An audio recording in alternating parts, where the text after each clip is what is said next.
Hello, and welcome to another episode of Meet the Author from New Degree Press. I'm your host, John Saunders.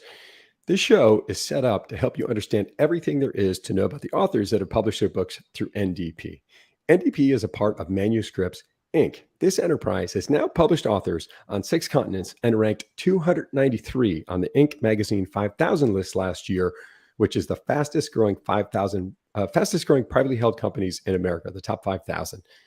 Unbelievable. If you have a friend in Antarctica, please let us know. That's the last place we haven't found an author, but every other continent we've had a published author from. If you think you have a book in you and want to start or accelerate a movement you're thinking about and have a book in your hands in the next 12 to 18 months, visit the Creator Institute, creator.institute. And I'll put that on the screen here so you can see it.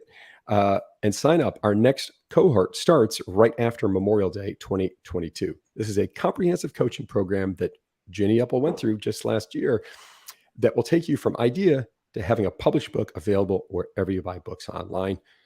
And not just a published book, but published like a second-time author, which includes audience creation and activation as well. So today is a special episode. I have with me alumni author Jinny Uppal, who published her book late last year, December 2021. And since then, she's been busy. Her book is called Inaction, Rethinking the Path to Results. A little bit about Jinny before I bring her on and start asking her questions. She was a corporate strategist working in the trenches, and she discovered the better way to making decisions was through intentional inaction. So many times we have a bias for action. She has found the opposite to be very powerful. She's now a business consultant and has launched her book, been busy sharing her insights through major media outlets such as ABC, San Francisco 7, Forbes, the Extraordinary Business Book Podcast, and many others. Her book also won 3 national global awards, which just came in. Couldn't be more excited for Jinny. 2 of them, Nautilus and Book Excellence, were announced just this past week. This is an incredible literary accomplishment for a first-time author. And Jinny's book, Inaction, is available wherever you buy books online. She also has a podcast on the New Degree Press podcast called The Creator Community, and that's available on YouTube or wherever you consume your podcasts. Jinny, great to see you. Welcome back to the show. Thank you so much for having me back, John. I cannot believe it is really a pleasure to have you back. I cannot believe that it seems like years ago that you published your book, and it was just a few months ago, and you have just been off and running. That is true. December 2021. I mean, it feels a bit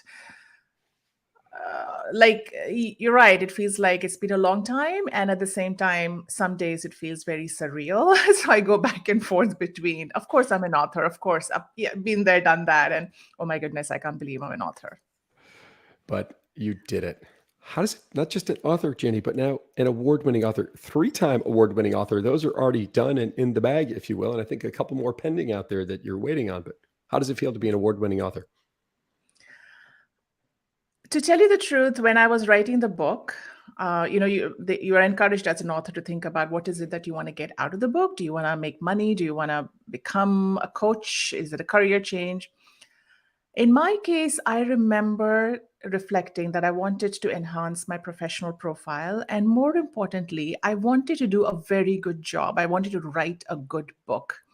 And more than bestseller statuses, which is like a marketing win, I think an award indicates that to me. So it matters a great deal to me that I got these awards, which are a literary recognition from the industry.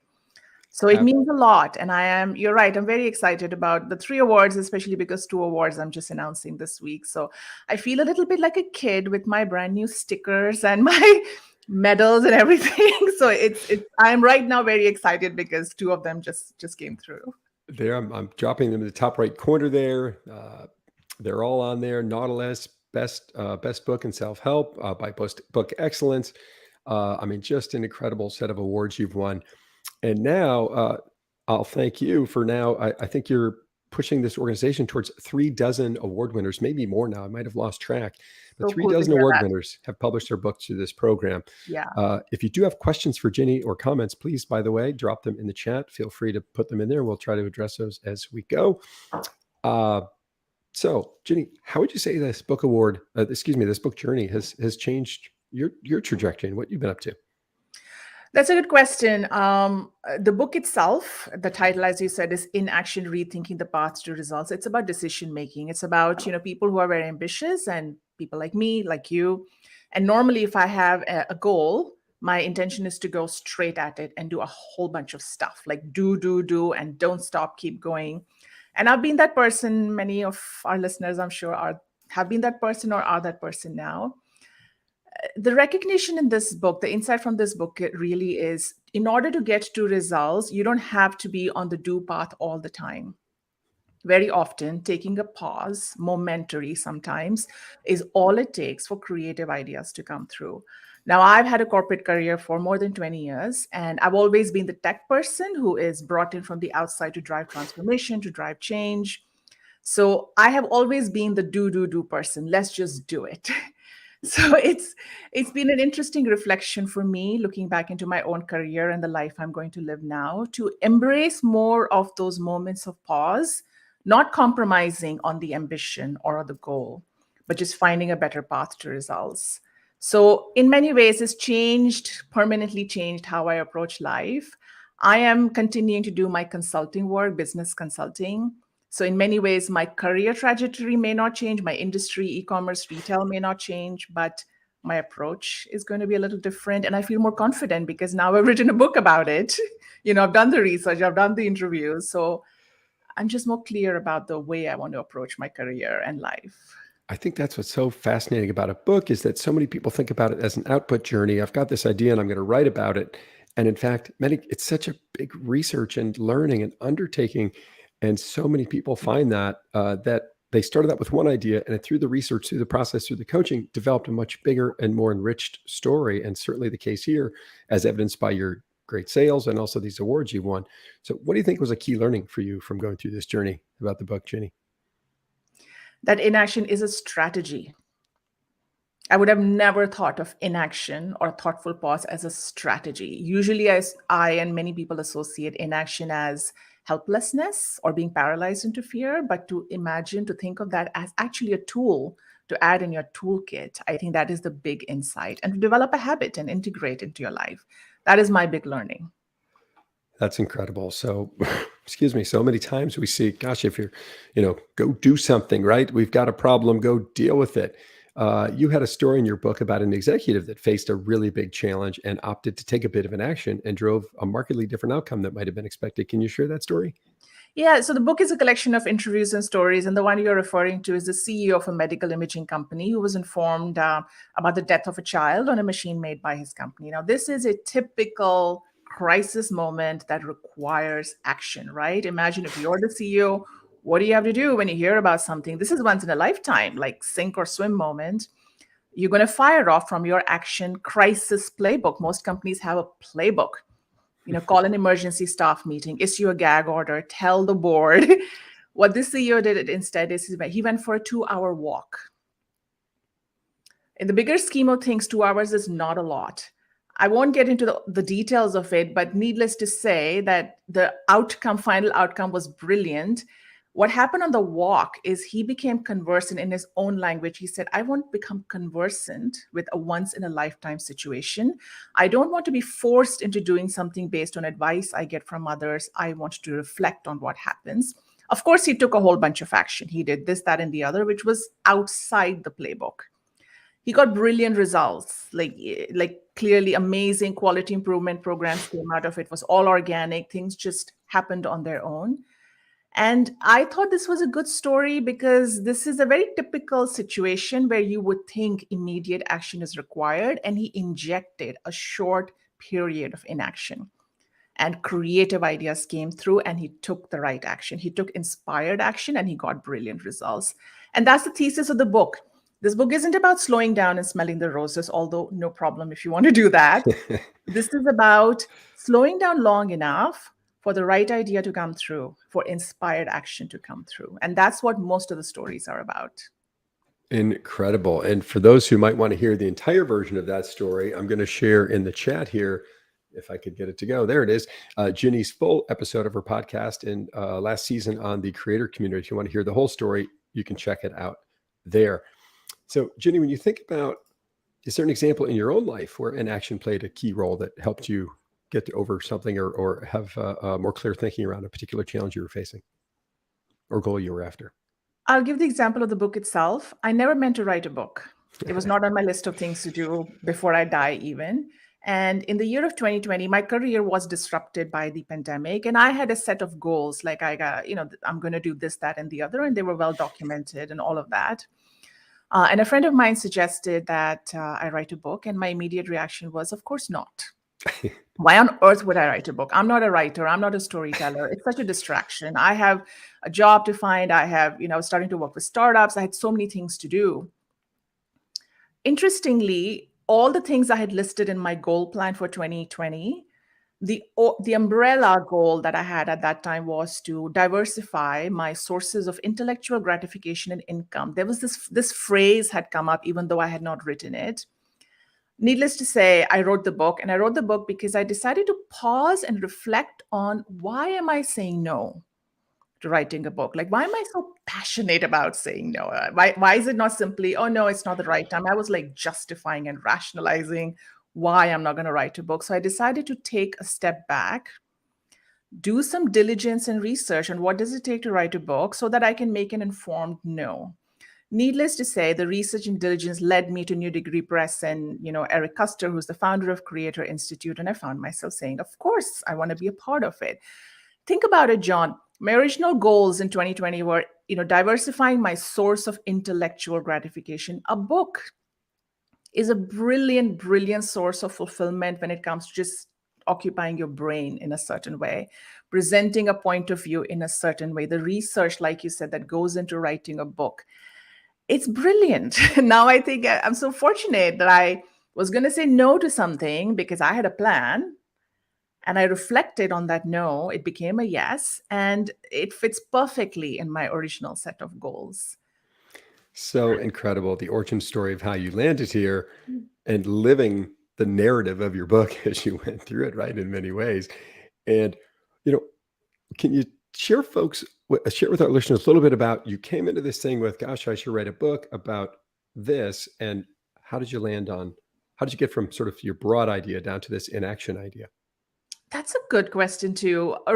When I started writing the book, I had a tentative working title for my book called The Power of Inaction. And I had written a speech as an academic exercise because I went to a public speaking training institute.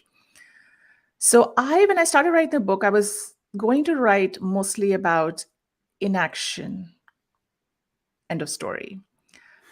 But when I started doing interviews, and I interviewed over 30 successful people in several countries and continents, I realized that what I'm really writing about is not inaction for the sake of inaction. It's inaction as a tool to get to results. I even remember struggling a little bit about, is this book about spirituality or business? I have a meditation practice. And in my meditation practice, there is a lot of talk about being in the moment, pausing. So it became a little conflicting in the beginning. Like, what do I really want to share? The good thing about the Creator Institute, which I went through, is I remember Eric saying, in the beginning, just diverge. Let your thoughts go wherever they want to go. Talk about anything you want to talk about. Go all the way out for several weeks and interview lots of people and get contrarian points of view. And then there comes a time in the writing journey where you start to converge. So it was interesting for me in the beginning, even though I thought I knew what I was going to write about. It doesn't matter. Like you said, the secret that most people don't know about authors is you may think they are writing because they know something. But it is more true that they have a question, they have a curiosity. And in order to do justice to that curiosity, you have to risk diverging so much that you are afraid you're going to get lost. But then you have to have faith that you are going to converge to a point. So the book really went from the power of inaction to inaction as a path to results, an alternative path to results. So it changed subtly, but very importantly. I love that concept and this evolution of how the book and the thesis, the narrative evolved. And also that as you went wider and wider, it started to open up your thinking and maybe create some new chapters and concepts for you. I hear that story over and over again. And I'm a living example of that myself. I originally wrote a book I thought was a financial services book, my background. And as I started to go a bit outside of that industry, I realized, wait a minute, this isn't a financial services book. It's a book about leading change and driving change and innovation. And I didn't realize that until I started the interview outside of the industry. And that really was a big moment for me. And it actually got me to change the title of my book, which was really cool, and very happy where it landed. Jinny, who would you say this book is for? People who are ambitious and driven and have been given a mantra of just do it, keep going, don't stop. This is for them. And the message to them is you can get to wherever you want to get to. You can get any results you want. You don't have to burn yourself out on the way. There is a better way, there's an easier way, and it's going to be more fun. She's talking to all you people out there that took heartburn medicine this morning, just FYI, right? I was one of those people not so long ago. And Right. really, this whole journey has gotten me to sort of, maybe I've lived some of the lessons of your book, just trying to slow down and think a bit more before I jump right to action, because it's so easy in this day and age, particularly with how we're connected so simply, right? To just jump from this to that to the next and never sort of take that moment to pause. And I love this idea that you're saying this is a tool, not simply a thought or sort of folly. And Carlo Mafuz would certainly agree. Very well said, Jinny. I can relate. Right. Thank you, Carlo, for jumping in there. And another note here from Mikkel. Oh, and he spelled your name wrong. Mikkel, thank you for the note here on Jinny. I love it. So you've been out telling the story now for a number of months. How many interviews have you done as part of your book tour? Approximately 35, about that much. I've done TV interviews, podcasts, and some opinion articles, byline articles, and mentions in online publications. So it's been fairly diverse. And in fact, the podcast that you and I did many months ago, it does feel like a lifetime. I think that was my first podcast. That Right. was Jan or December, I can't remember. Yeah, I think it came out around January. Yeah, late last year. Excuse me. It's a great episode. If anybody wants to see it, the creator community on YouTube or wherever you consume your podcasts out there, it's available. Jinny had a great set of stories in there to talk about a much deeper dive into her book. Jinny, when you think about all those interviews that you did, for those that are thinking, gosh, I got to write a book, then I got to go do all these interviews. Like, what was that like for somebody who maybe hasn't done 35 interviews before? What was the highlight reel for you from that Right. journey? And I remember this advice or this call out that you gave me early on. You said writing a book and talking about it are two different skills. And the biggest challenge that a new author can face is you've written, 40, 50,000 words, and the interviews are going to be on I've done 5-minute TV interviews live.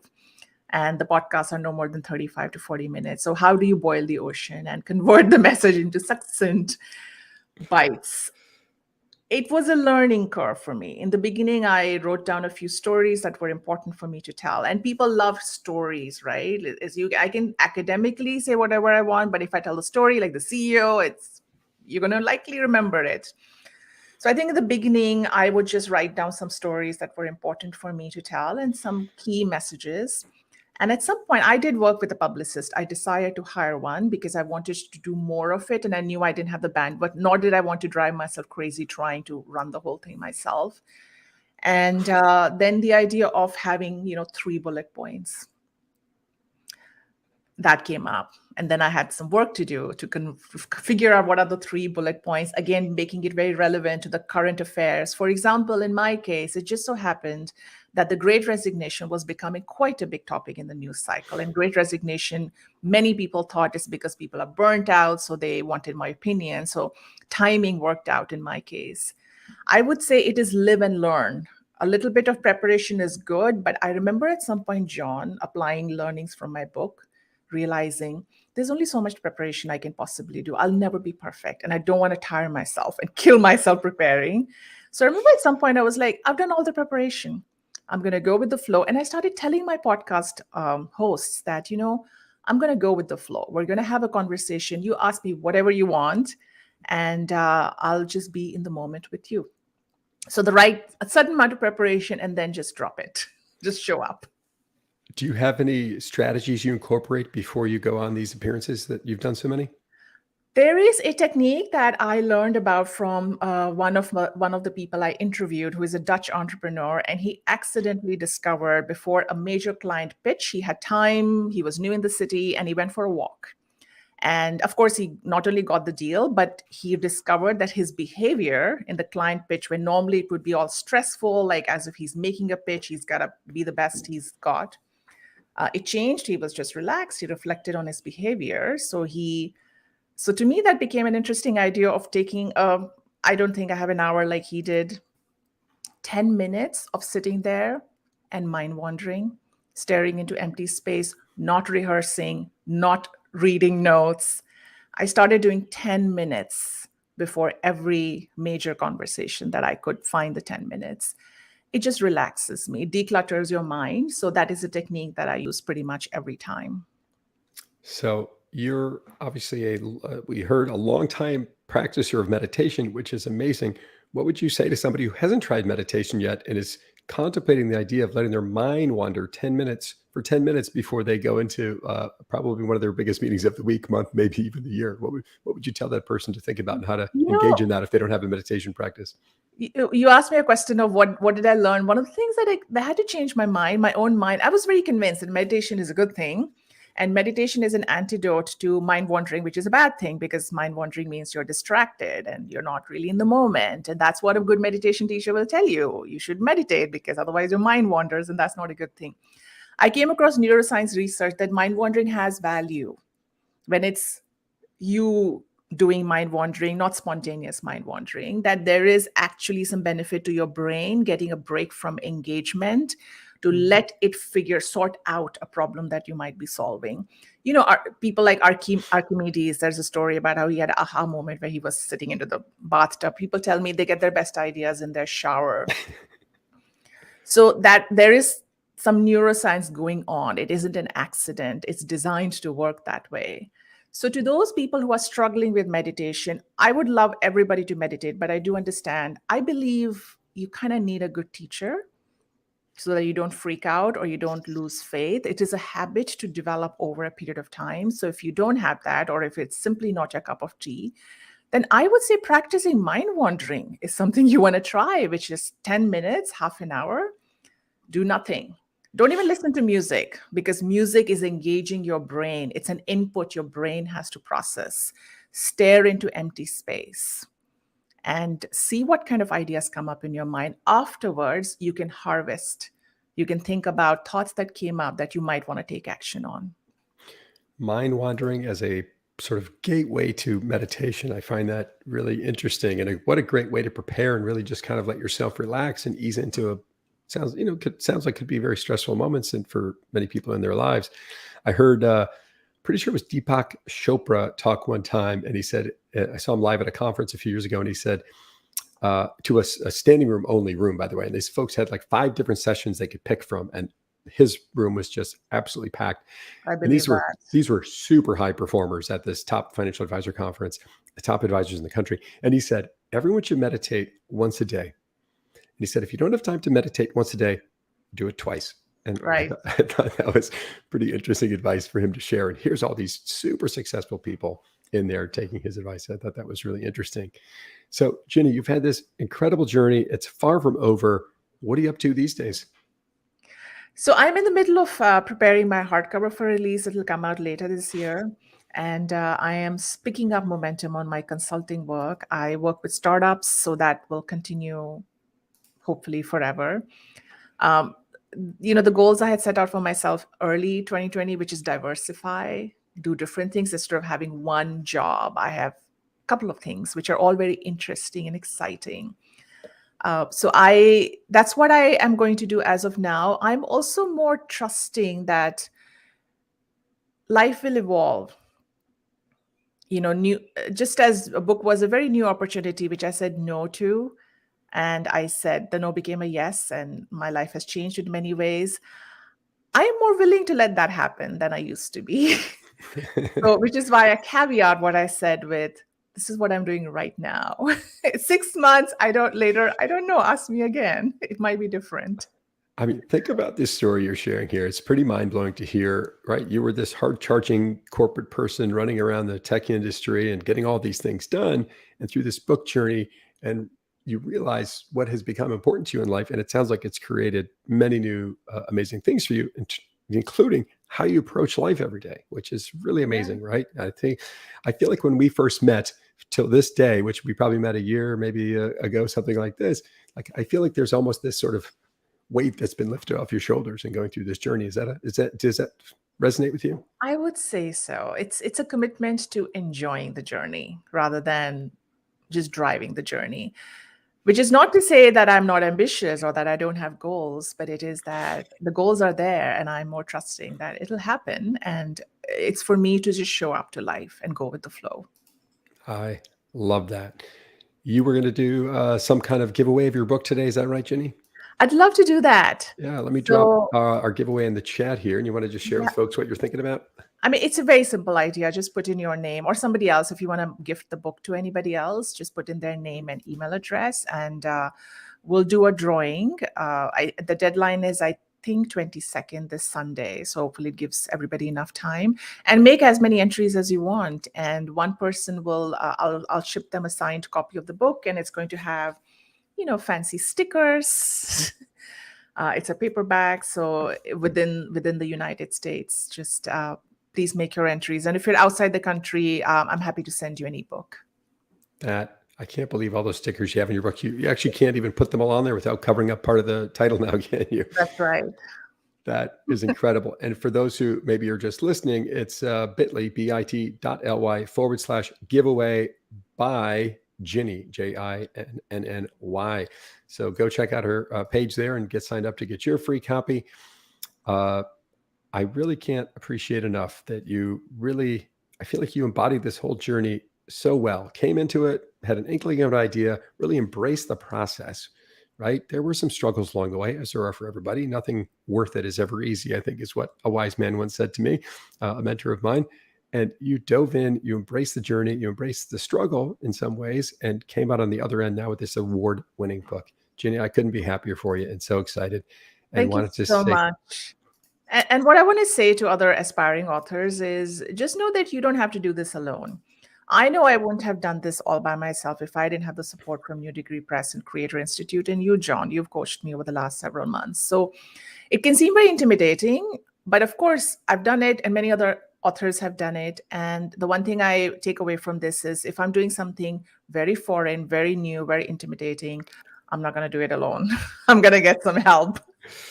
Yeah, this journey it's weekly courses. Thank you for sharing that, Jinny. Weekly courses on Zoom where you're in a group, get a chance to really interact and engage with many others going through the same journey with you. And as I said in the setup, this year, the program will cross over 1,500 authors from 6 continents. If you think you have a book in you, check out creator.institute and get signed up for the next cohort, or feel free to reach out to me at johnsaunders.com, and happy to chat with you about the journey as well. Jinny, anything we didn't cover yet you want to share with our listeners today?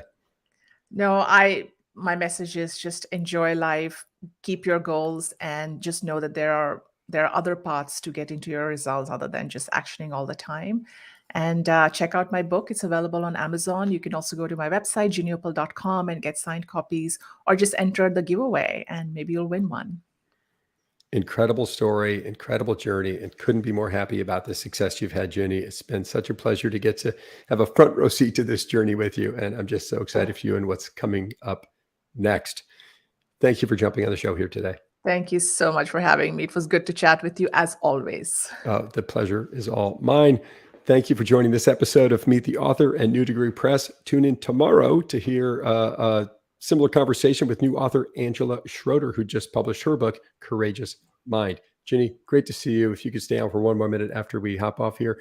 Thanks to all our listeners out there. And as I said, tune in tomorrow. Have a great rest of the week.